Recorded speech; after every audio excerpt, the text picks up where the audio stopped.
1년에 100권이 넘는 책을 읽기도 하는 세이노의 책을 어떻게 읽은 것인가에 대한 18가지 방법을 소개합니다. 하나, 최대한 쉽게 되어 있는 책을 읽어라. 주식에 대해 배우려 한다면 만화로 쉽게 되어 있는 책을 먼저 읽는 것이 좋다. 둘, 실전을 다룬 책들을 먼저 읽어라. 실용성이 약한 지식이나 이론은 학자가 될 생각이 없다면 깡그리 무시하는 것이 좋다. 셋, 같은 부류의 비슷한 책을 여러 권 읽어라. 이 세상에 완전한 책은 없다. 빠진 부분이 있기 마련이니 다른 저자가 쓴 책도 읽는 것이 좋다. 넷, 아는 내용과 반복되는 내용은 넘어가라. 같은 종류의 책을 읽게 되면 알고 있는 내용이나 저자가 강조를 위해 반복적으로 설명하는 부분은 과감히 건너뛰어도 좋다. 다섯, 외우려고 하지 말고 이해하여라. 시험을 치르는 것도 아니니 외우려고 하지 말고 이해하는 데만 신경을 써라. 나중에 실전에서 문제가 발생하면 그 책에서 필요한 부분을 찾아 적용시키면 된다. 원하는 내용이 어디 있는지를 아는 것이 정보다.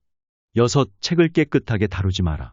중고로 책을 팔아먹을 생각이 없는 한 중요한 부분에 줄을 치고 생각나는 부분을 적어가며 읽으면 나중에 필요할 때 쉽게 찾을 수 있다. 가능하면 여러 가지 포스트잇이나 색인지를 사용하면 좋다. 인간은 망각의 동물이므로 줄친 부분만 훑어보아도 핵심 정리를 할 수 있기 때문이다. 일곱, 반드시 의자에 앉아서 읽어라. 누워서 읽으면 잠이 오고 집중할 수 없다. 정들어 누워 읽고 싶다면 밥을 굶은 채로 그렇게 해라. 여덟, 짧은 기간에 한 분야의 내용을 몰아서 읽어라. 2에서 3일 안에 끝장을 내야 전체 맥락이 잡히는 법이다. 경매에 대해 공부하고자 하면 적어도 5권을 단기간에 읽어나가야 경매가 뭔지를 알 수 있다. 잠도 줄이고 외출도 자제하며 그 책에만 집중하라.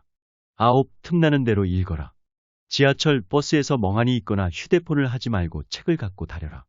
하루 5분을 뒤적이면 1년이면 30시간이 된다. 열, 경제적 성공을 원한다면 정치인들에 대해서는 관심을 끊어라.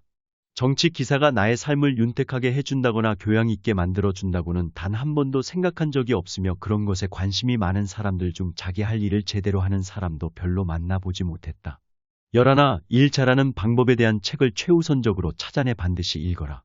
당신이 이미 알고 있다고 착각하고 있는 기초적인 것들부터 다시 배워라. 수많은 사람들이 전화 받는 방법도 이메일을 제대로 작성하는 법도 모른다. 내가 잘 알고 있다고 생각한다면 검증해 줄 만한 책을 계속 찾아 읽어봐라. 12, 고전을 너무 믿지는 말라. 옛것을 무시하라는 말이 아니다. 효율을 중시하라는 말이다.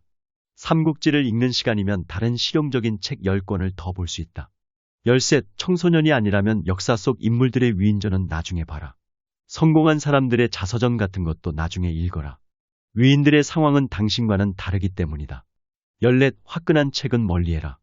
판타지 소설이나 무협지 같은 책은 그런 책을 쓰는 유명 작가를 꿈꾸거나 게임 스토리 작가가 아닌 이상 세상을 살아가는데 별 도움을 주지 않는다.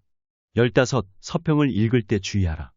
돈에 대한 책들은 오직 부자들만이 정확히 그 가치를 평가할 수 있으며 경영이나 사업에 대한 책들 역시 경영자들과 사업가들만이 그 가치를 평할 수 있다. 그들은 자기 일이 바쁘다 보니 귀찮아서 필요성을 느끼지 못해 서평을 작성하는 경우가 드물다. 16, 출판사의 농간에 속지 말라. 번역서라면 원어 제목부터 확인하라. 제목으로 독자들을 현혹시키도 하며 유명한 사람들의 추천사도 출판사와 아는 처지여서 좋게 써주는 경우도 있으므로 절대적으로 신뢰할 만한 것은 못 된다. 17, 자주 책방에 들러라. 읽고 싶은 책이 나타나면 읽을 시간이 당장은 없어도 우선 구입하라.